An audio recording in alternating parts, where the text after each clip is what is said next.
O mar ainda dormia quando Jonas virou o rosto para o sul. O ar cheirava a sal e liberdade. Nínive ficava na direção contrária, e ele sabia. Cada passo em direção ao porto era uma recusa silenciosa, um não disfarçado de viagem. A voz de Deus ainda ecoava dentro dele. Levanta-te e vai a Nínive. Mas o coração do profeta, ferido e cansado, preferia o ruído das ondas à clareza da obediência, porque obedecer, às vezes, é enfrentar aquilo que não entendemos. Desobedecer é apenas adiar o inevitável. O porto de Jope fervia com vozes mercadores e cordas molhadas. Jonas misturou-se à multidão como quem tenta se esconder de Deus por entre os corpos. Pagou a passagem para Tarsis, um destino que soava distante o bastante para parecer esquecimento. E quando o navio se afastou da costa, ele pensou: talvez o silêncio volte a ser silêncio. Mas o silêncio de Deus nunca é ausência. É o intervalo em que Ele prepara o vento. Se você quer ouvir a Bíblia contada com alma, reverência e verdade, inscreva-se agora no canal Episódios Bíblicos Narrados. Aqui, cada cena respira, cada detalhe importa, e a palavra ganha voz. O vento começou discreto, uma rajada depois outra, até que as velas se tornaram chicotes. O céu escureceu rápido, como se a noite tivesse pressa de cair. As ondas cresceram com raiva antiga, lembrando ao homem que o mar nunca foi neutro. Marinheiros gritaram, amarras se romperam, e o navio feito de madeira e medo começou a ranger como se tivesse alma. Jonas dormia no porão. Dormia porque fugir de Deus cansa mais do que lutar com Ele. Dormia porque a culpa é exaustiva. Dormia porque a consciência tenta calar o que o coração ainda escuta. O capitão o encontrou e bradou: levanta-te, clama ao teu Deus. Talvez ele se lembre de nós.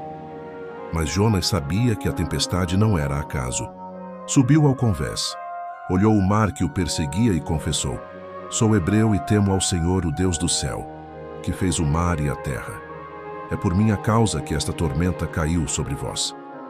Houve silêncio, depois espanto.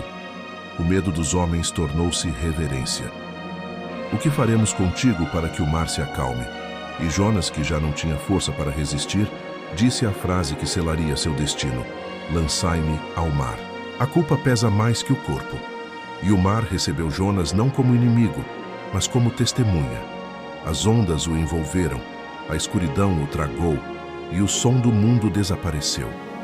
A descida foi longa, não só nas águas, mas dentro de si. O homem que fugia encontrou nas profundezas o Deus de quem tentava fugir. E lá onde não há chão, ele orou. As palavras de Jonas ecoando no ventre do peixe são das mais humanas da Bíblia. Da minha angústia clamei ao Senhor, e Ele me respondeu. Do ventre do abismo gritei, e Tu ouviste a minha voz. É o tipo de oração que nasce quando não há plateia, quando a única testemunha é a própria consciência.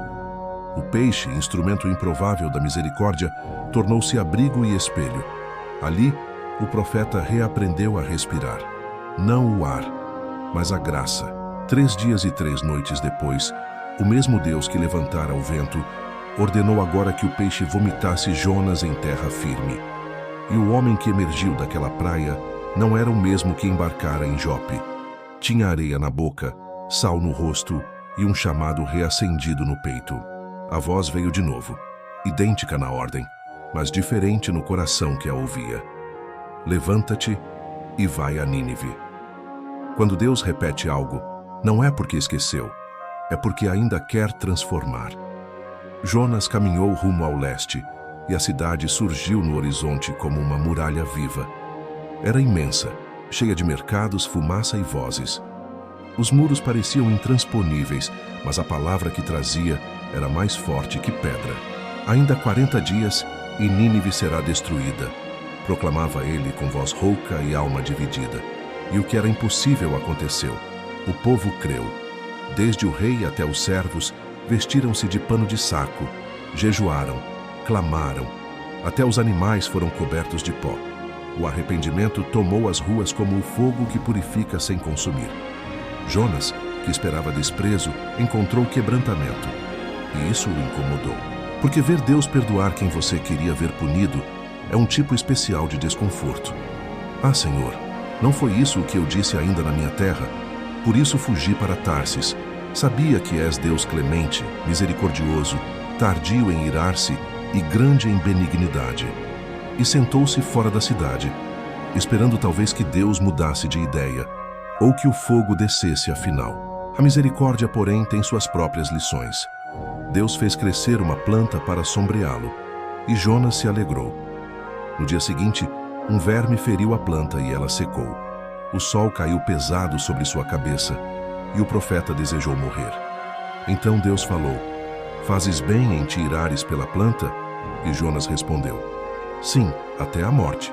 E Deus, paciente, ensinou com perguntas: "Tu te compadeceste da planta que não te custou trabalho, nem a fizeste crescer. E eu não hei de me compadecer de Nínive, cidade com mais de 120.000 pessoas que não sabem discernir entre a mão direita e a esquerda?" Silêncio. O texto termina ali, sem resposta. E talvez esse seja o ponto. O silêncio de Jonas é o espaço onde cada um de nós deve responder, porque todo chamado divino é também um espelho. Não revela apenas quem Deus é, mas quem ainda não somos. Há algo profundamente atual nessa história. Fugir ainda é mais fácil do que obedecer. Ainda há muitos portos oferecendo passagens para longe do que Deus pede. Ainda há tempestades que não são castigo, mas convocação. E ainda há peixes que não engolem para punir, mas para preservar. O ventre escuro às vezes é o atalho da misericórdia. Jonas não é o herói da história, é o lembrete. O lembrete de que Deus fala, persegue e restaura com a mesma voz. De que não há fuga onde a graça não alcance. E de que no fim, o profeta e a cidade são curados pela mesma compaixão. Se você chegou até aqui, talvez também esteja entre o chamado e a fuga. Talvez tenha comprado a passagem errada, construído planos que não sustentam paz, ou se escondido de um propósito que insiste em te encontrar. Então ouça, o mar não está contra você, está chamando você de volta. Deus ainda fala, ainda perdoa, ainda dá novas chances. Escreva nos comentários: "Senhor, eu voltarei ao meu chamado", se este vídeo falou com você. Compartilhe com alguém que também precisa lembrar que misericórdia é mais profunda que fuga. E se ainda não se inscreveu, inscreva-se agora no canal Episódios Bíblicos Narrados. Aqui, cada história é contada com beleza, fidelidade e alma. Porque a palavra não é apenas um texto, é um encontro.